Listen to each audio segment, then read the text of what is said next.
Olá, pessoal. Estamos aqui então para estudarmos o nosso conteúdo online, a nossa disciplina de formação profissional em Direito. Infelizmente, a situação é bem séria no mundo todo e temos que estudar de casa.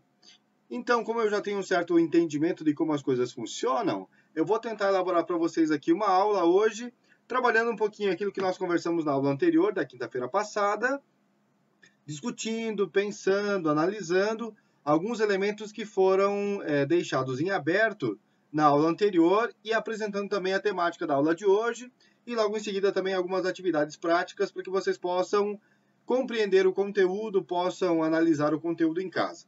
Então, de um modo geral, eu vou aqui bem no finalzinho desse texto, lembrem, né? Nós discutimos já há 2 aulas anteriores esse texto aqui do José Sebastião de Oliveira, o perfil do profissional do direito neste início do século XXI.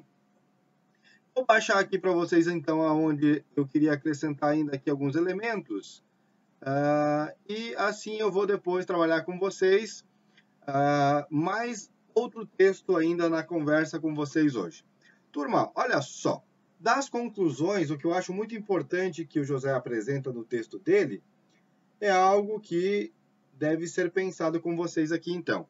Na página 85, ele apresenta aqui, quase no final da página, algumas ideias importantes com relação ao trabalho do jurista, do estudante de direito e do operador do direito. De modo bem simplificado, a ideia mais importante é a seguinte, olha. Deve-se buscar, então, aqui até fiz um comentário meu, ó. Louco de bom. Achei esse parágrafo aqui, ó. Louco de bom. Deve-se buscar despertar a consciência jurídica através do senso crítico, formando assim construtores do direito e não meros operadores autômatos da lei. Isso é muito importante porque a gente vai cair naquela temática da zetética e da dogmática. Esse tema é importante das duas coisas. Dogmática, a pura lei. Zetética, o questionamento sobre a lei. O direito passa dessa forma a ser instrumento de resgate da cidadania a serviço da democracia e não meio de manutenção da ordem vigente, a defender interesses da classe dominante, como o era interpretado em outros tempos pelos legisladores responsáveis pelo projeto pedagógico de um curso de direito. Então isso aqui é louco de bom, porque nós temos que pensar justamente no valor da interdisciplinariedade. A minha disciplina, a disciplina da professora Carol, a disciplina do professor Clayton, a disciplina da professora Cleo, são disciplinas que estão interligadas, tanto quanto as outras disciplinas que vocês têm. Se eu não me engano, eu acho que Sociologia Jurídica, né, com o professor Baruffi. Então, de modo geral, essas disciplinas estão interconectadas e devem criar uma percepção crítica sobre a realidade, e não uma mera decoreba das leis. Esse é o ponto mais importante. Na página 86, outra coisa que eu acho muito importante, que o José destaca no texto dele é: o profissional do direito é aquele conhecedor de sua realidade e da importância que ele tem para o meio onde atua. É conhecedor da história como fenômeno que viabiliza novas gerações. É um profissional ético e interdisciplinar, numa perfeita interação dos conhecimentos em busca da liberdade, da paz e da justiça. O próprio exercício da cidadania decorre da intervenção do homem e da produção de conhecimentos. Sem conhecimento, o operador jurídico não possui aparato de intervenção. Ele apenas decorou algumas coisas, alguns conhecimentos, mas é incapaz de aplicar isso na sua vida prática, porque não entendeu o conhecimento verdadeiro do direito ou da lei. Torna-se, então, simplesmente um subserviente, inquestionável da legalidade, pura dogmática. Aceita todos os fatos que lhe são impostos como verdadeiros e certos, sem os questionar, ou sequer admitir hipóteses desconhecidas, outras visões. Na página 87, por fim, então, para terminar aqui meu comentário sobre o texto, eu acho muito importante que vocês percebam, então, qual é a realidade que vocês estão enfrentando hoje. Primeiro, lembrem, né, a questão do EAD. Não é apenas porque nós estamos atravessando essa situação problemática do ponto de vista do vírus, mas é cada vez mais comum o fato de que todo mundo tem internet e todo mundo tem um dispositivo móvel para acessar a internet. Então, de um modo geral, hoje não é tão caro assim ter acesso a uma banda larga de boa qualidade e é muito fácil a ideia de que todo mundo tem, sei lá, um celular, um smartphone, um computador em casa, um notebook. Então, de um modo geral, essa ideia é muito importante. Vejam bem o que é dito aí, ó. Também do ponto de vista da globalização, pensando um pouquinho aquilo que nós estamos atravessando. Essa doença é uma doença global. E o profissional do direito precisa ter uma visão global do que está acontecendo. Por isso ele precisa aprender outras línguas, olha só.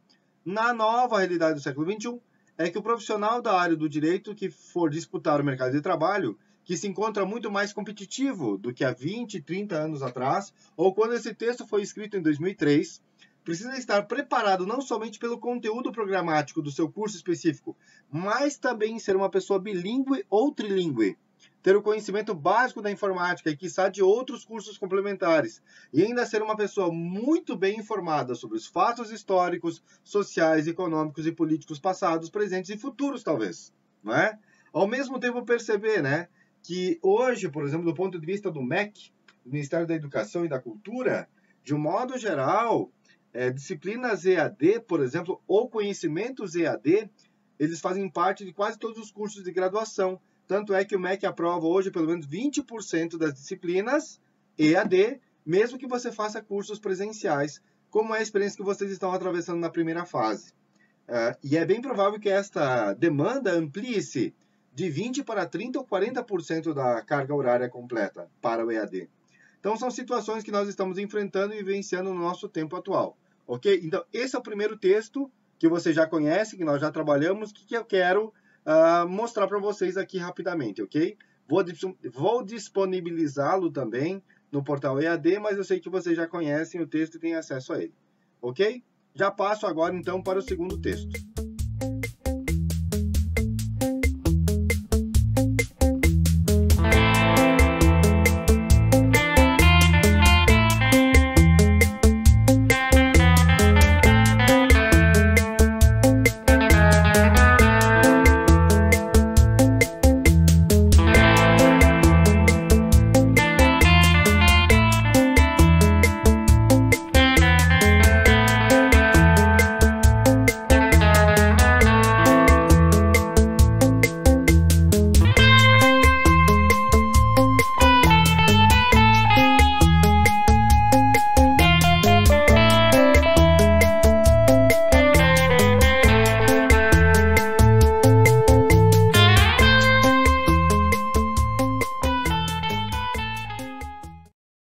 Pessoal, dando continuidade então à nossa aula de hoje, eu sei que eu pedi para vocês esquecerem um pouco esse texto, mas eu queria apenas que vocês focassem junto comigo aqui um pouquinho sobre algumas ideias do Biela Júnior na introdução desse texto, tá?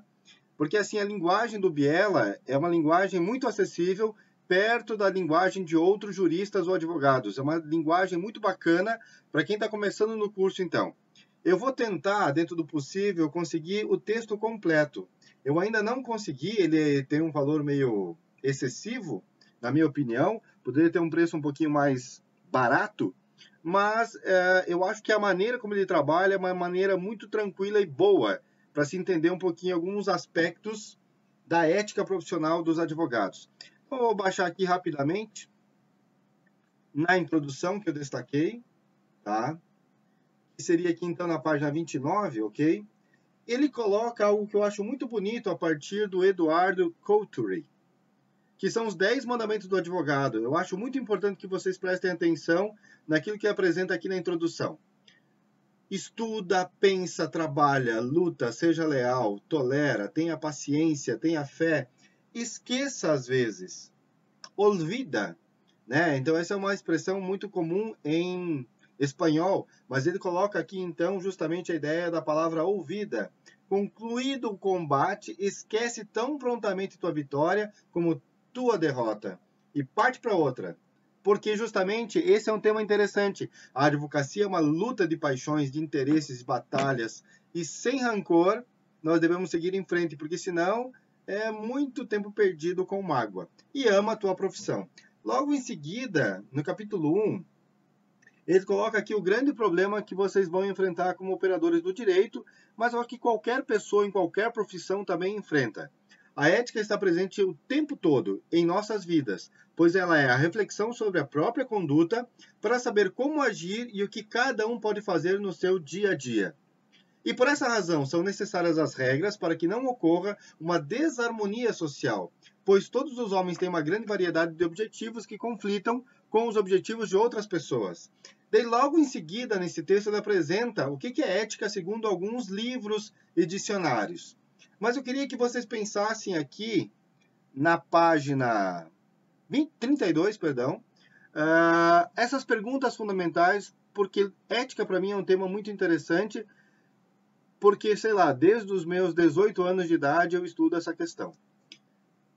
Quero, devo, posso, como devo agir? A resposta a essas perguntas nos orienta para que nossa conduta seja ética ou não, pois nem tudo o que quero eu posso, e nem tudo o que eu posso devo fazer. Essa é uma questão interessante porque vem já de uma carta antiga de São Paulo ao povo grego, né? Que ele vai dizer: eu posso fazer muitas coisas, mas nem tudo aquilo que eu posso fazer me é permitido, ou me é legítimo, ou me é lícito fazer. Essas questões, então, elas são muito antigas. E para o mundo do direito são fundamentais. Então, dessa maneira, não é?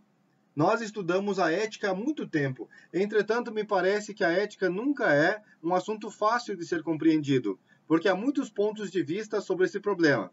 É bom lembrar, então, que quando eu falo sobre ética profissional do advogado, eu tenho que pensar em quais são as práticas aceitáveis, legítimas, que um advogado deve usar para defender os seus clientes ou para defender os seus próprios interesses. Então, esse é um tema interessante que é apresentado aqui, então, tá certo? Eu vou tentar providenciar para vocês, então, para a próxima aula, a cópia em PDF deste texto para que a gente possa dar continuidade a essa discussão. Mas que, pelo menos, a gente tenha aquela compreensão do texto anterior do José Sebastião e que a gente possa entender, através do Biela Júnior, o peso do desafio de ser ético no mundo jurídico, no mundo do direito, ok? Agora já vou passar para vocês, então, nesse momento, a terceira etapa e as atividades desta noite.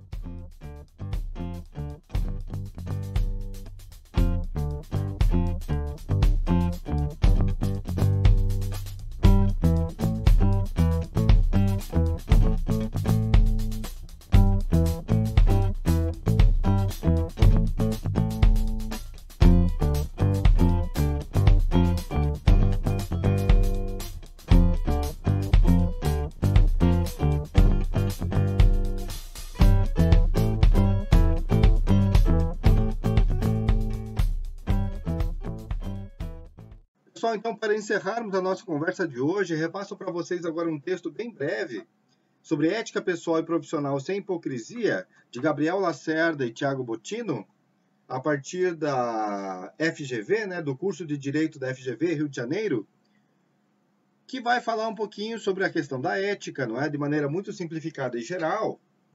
Né? O texto aqui eu queria que vocês pudessem dar uma olhada com muita atenção. São algumas sugestões de trabalho, é algo que já aconteceu em outra instituição, mas que pode servir de base para que a gente possa trabalhar hoje à noite aqui com vocês. Tem aqui algumas coisas interessantes sobre ética, sobre as diferenças de ética e boas maneiras, mas eu queria que vocês fossem diretamente até a página 10. Ok? E vocês vão encontrar aqui, então, na página 10, a questão de uma explicação acerca de situações possíveis e situações hipotéticas sobre a aplicação do direito e sobre o trabalho do advogado no mundo do direito.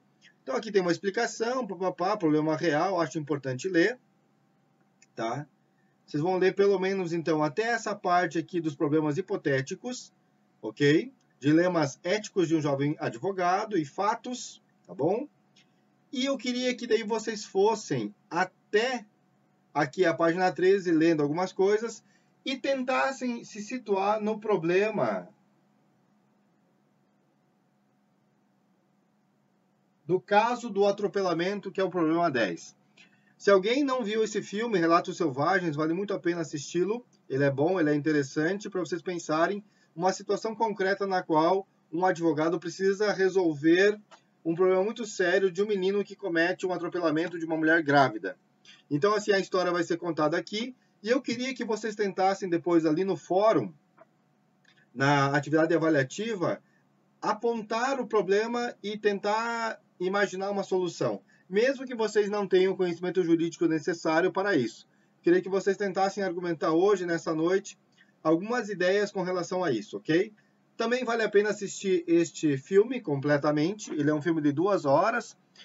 Esse episódio é um filme dividido em 6 episódios. Esse episódio ele dura mais ou menos aí uma meia hora. vale a pena vocês darem uma olhada para tentar entender como que seria o comportamento de vocês diante dessa situação. Então, de um modo geral, essa seria a minha fala com vocês hoje. Eu apresentaria esse problema em sala de aula também. Então, eu queria que vocês pensassem um pouquinho sobre isso, tá? Se dediquem a pensar qual seria a possível solução para esse problema, ok? Um forte abraço, então, e bons estudos, uma boa noite de estudos em regime home office. Um abração aí, a gente vai conversando através do e-mail. Se alguém quiser também, depois pode anotar o meu WhatsApp para tirar dúvidas e para a gente conversar. Ok? Um abração e tudo de bom para vocês.